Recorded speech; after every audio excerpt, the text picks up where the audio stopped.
Rawatlah dan sayangilah kendaraanmu sebelum menguras isi kantongmu gitu, ibaratnya Iya, begitu. betul.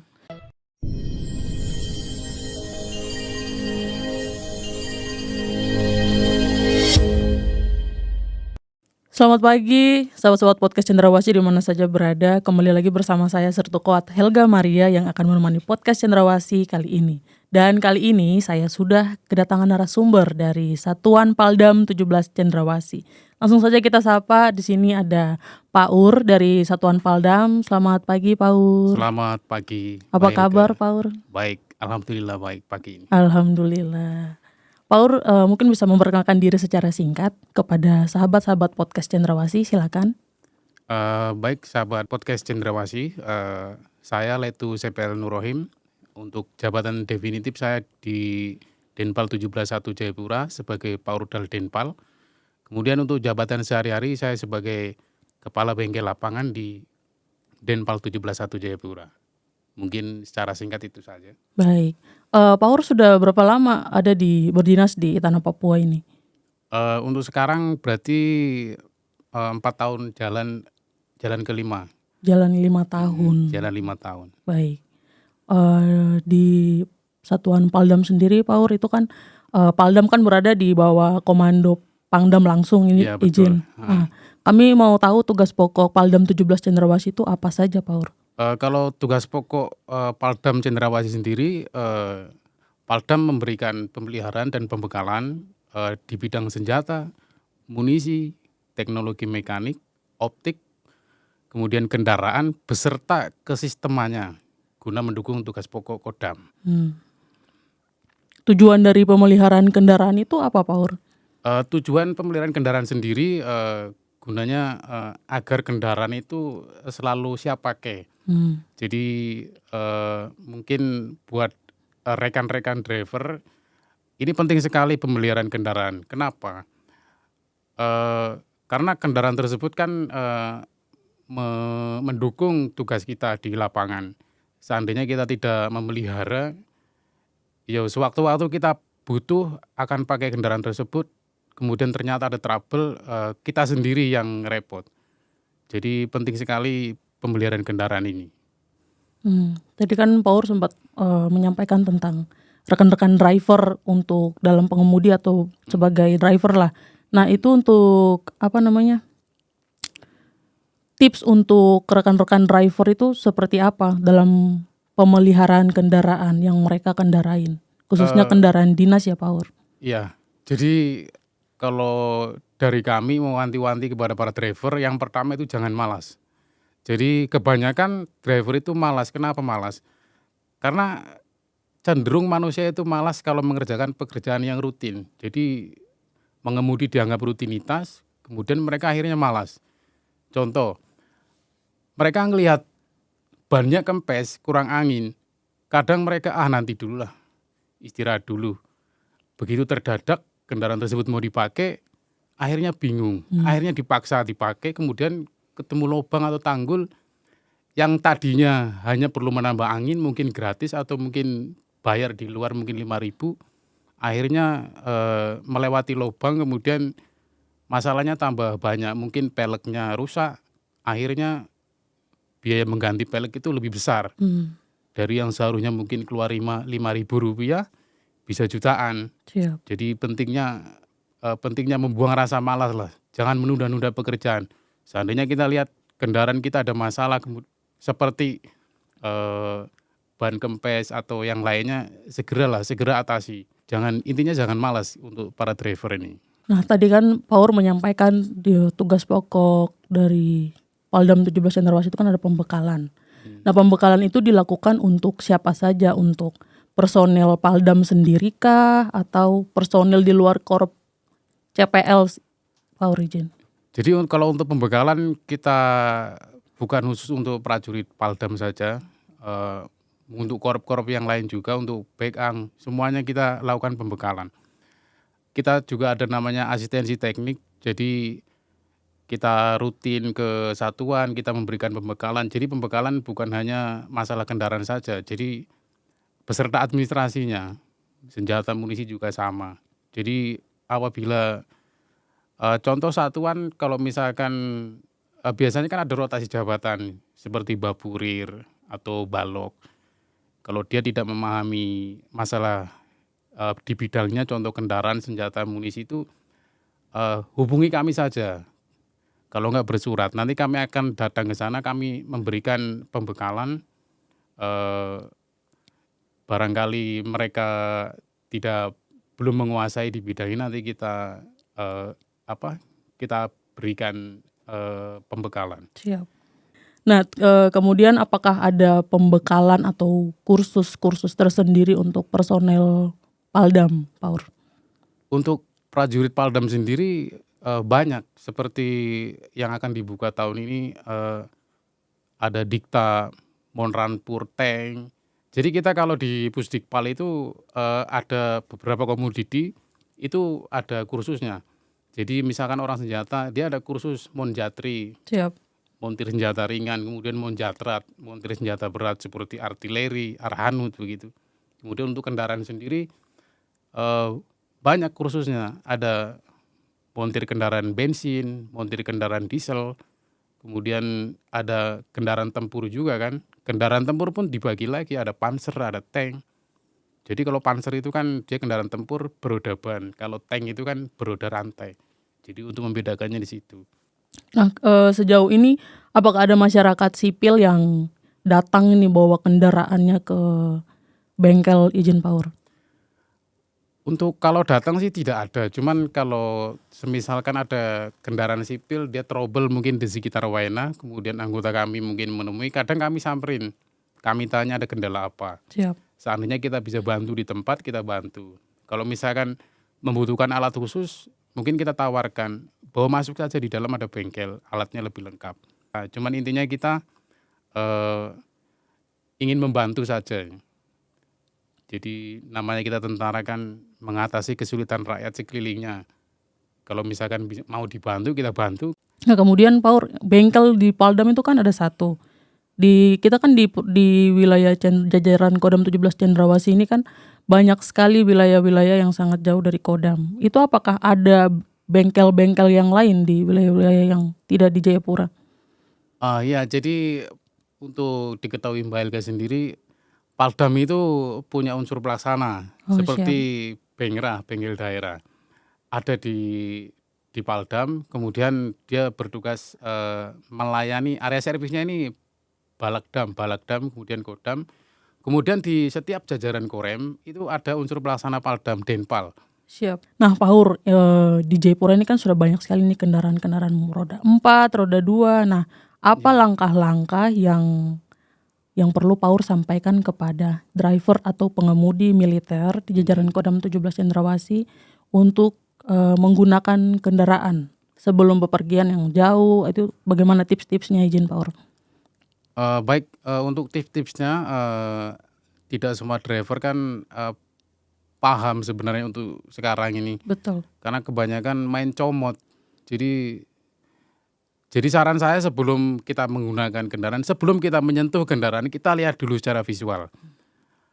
Bannya bagaimana? Siap. Kalau misalkan kempes, diisi angin. Kemudian kita lihat kolong kendaraan. Kalau misalkan ada tetesan oli, segera, cek apakah ada kebocoran. Siap.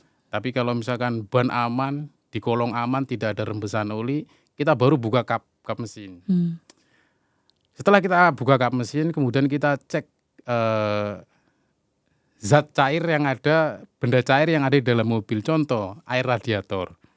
Kita buka radiator, kita cek apakah airnya masih cukup atau berkurang. Kalau misalkan berkurang, kita tambah. Kemudian yang kedua, di situ ada minyak rem. Minyak rem itu kan tempatnya, putih agak transparan. Jadi minyak rem itu kan kebanyakan warnanya merah. Siap. Jadi kelihatan. Di sana ada batas maksimal, ada batas minimal. Seandainya dia sudah masih menyentuh batas maksimal, aman. Kemudian di tengah-tengah juga aman. Yang penting kalau dia sudah mencapai batas minimal, ditambah. Kemudian kita cek, oli. Di situ ada stik penduga oli, kita cabut. Di situ juga ada batas maksimal, ada batas minimal. Seandainya lebih dari, kadang driver itu kan main tambah, nggak ngerti. Padahal nambah itu jadi ibarat kita itu makan kekenyangan gitu loh. Jadi berat. Intinya jangan malas. Pokoknya kalau kita sudah melakukan pengecekan sebelum berkendara, seperti yang saya sampaikan tadi, dasarnya itu seperti itu. Jadi saya kira untuk berkendara insya Allah aman. Jadi kita pahami dulu prinsip kerjanya kendaraan tersebut. Di sini saya sebut motor lah ya. Mesin kan sama dengan motor. Jadi contoh prinsip kerja motor 4 langkah. Dia ada pertama langkah hisap. Jadi ada piston, dia bergerak ke bawah, itu langkah hisap. Dia menghisap campuran udara dengan bahan bakar. Siap. Jadi begitu piston bergerak ke bawah, campuran bahan bakar tadi pertama katup dulu, katup hisap itu terbuka, campuran bahan bakar dan udara dia masuk. Kemudian selanjutnya langkah kompresi. Dia piston bergerak ke atas, dari bawah ke atas. Katup hisap tadi dia tertutup. Jadi bergerak ke atas, kita sebut titik mati atas lah. Jadi 5 derajat sebelum sampai ke titik mati atas, busi ini memercikan bunga api. Jadi terjadilah pembakaran di situ. Betul. Kemudian ada langkah keempat, langkah buang. Dari piston naik lagi ke atas, katup buang terbuka. Sisa pembakaran tadi, gas pembakaran tadi dia kebuang lewat katup buang.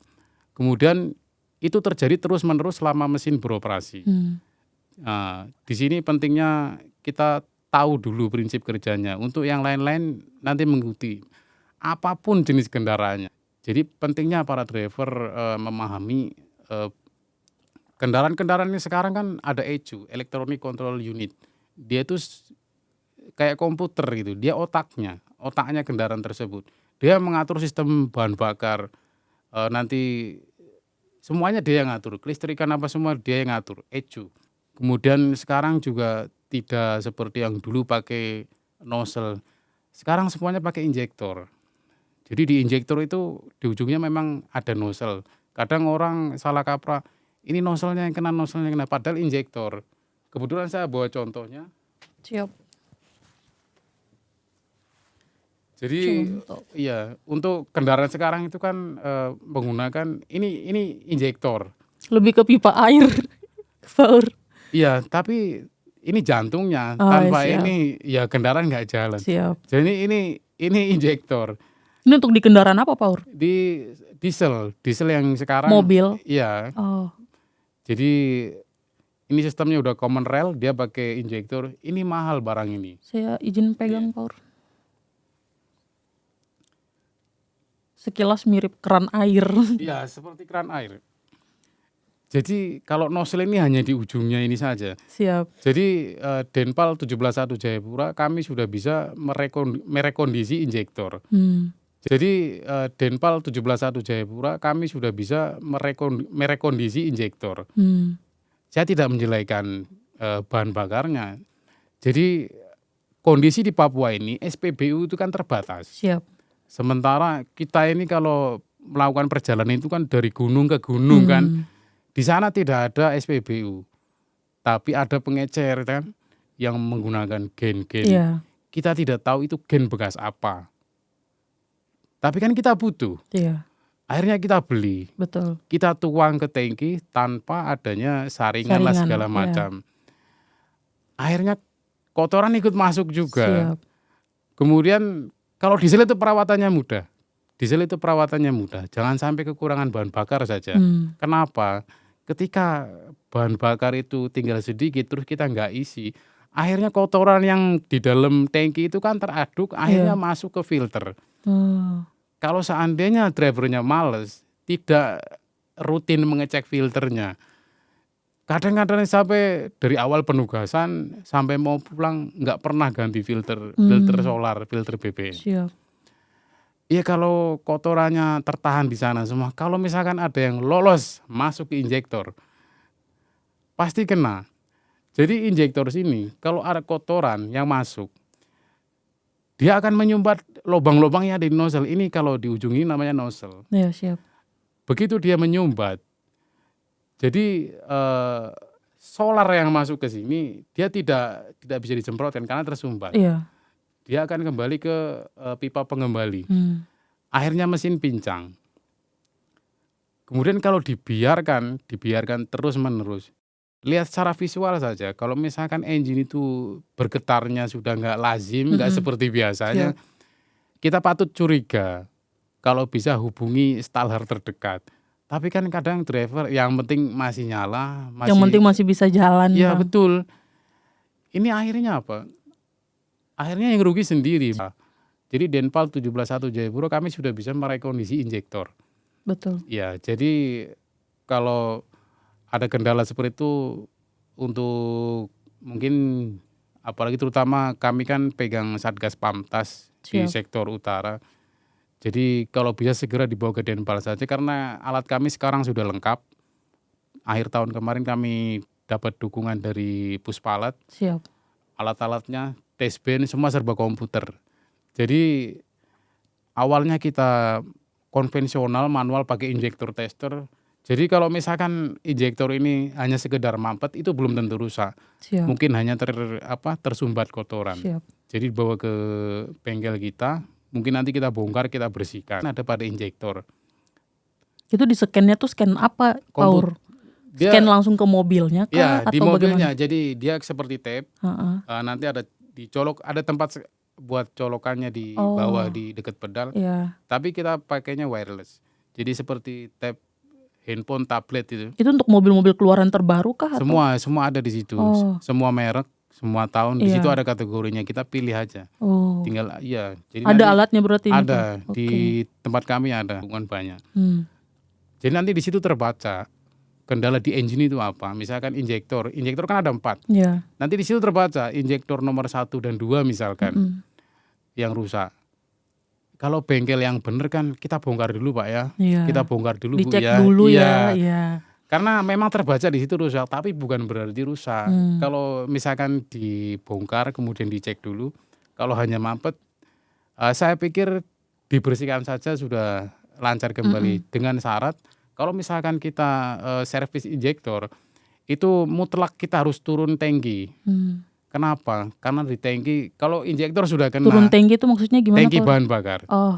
Tangki bahan bakar harus kita turunkan, kita cuci. Oh, dibersihkan di dalamnya ya. Di dalamnya kita cuci. Karena kalau kotoran sudah masuk injektor, percayalah, tangki itu penuh dengan lumpur, air dan kotoran yang lainnya. Siap. Iya. Dan itu orang-orang yang malas. Kalau kita disiplin, rajin ngecek filter oli, filter bahan bakar, bukan filter oli maaf ya, filter bahan bakar. Itu kan secara visual bisa dilihat. Kalau sudah dia udah menghitam, sudahlah ganti. Jangan direndam solar, dicuci, pasang lagi. Betul. Iya.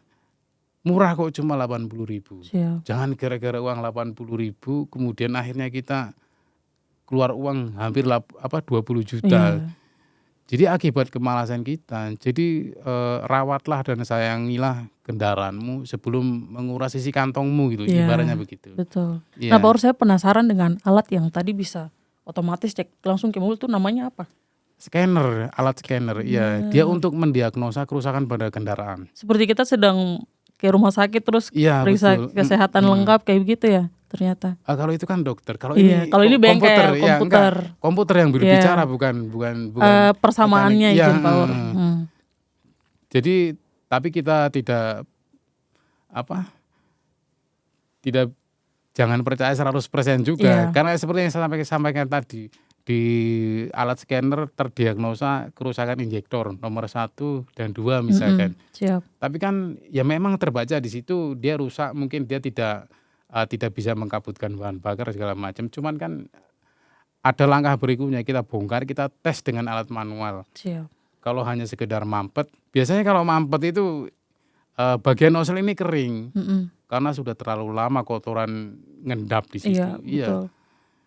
Akhirnya ya cuman BBM tidak keluar saja, tapi kita bisa bongkar. Kalau dulu kan kita takut, injektornya rusak ya ganti. Ganti, ya. Tapi kalau sekarang kita tidak, karena kita sudah kita pelajari, kemudian isi dalamnya kita pelajari. Rata-rata itu yang rusak itu valve seat. Jadi Valve seat itu apa? kebetulan kami bawa gambarnya jadi yang sering rusak pada injektor itu ada 2, solenoid valve, kemudian valve seat. Ya. Tapi yang sering rusak itu valve seat. Dia tergores itu dengan mata telanjang nggak kelihatan, Oh, jadi harus pakai siap. kaca pembesar.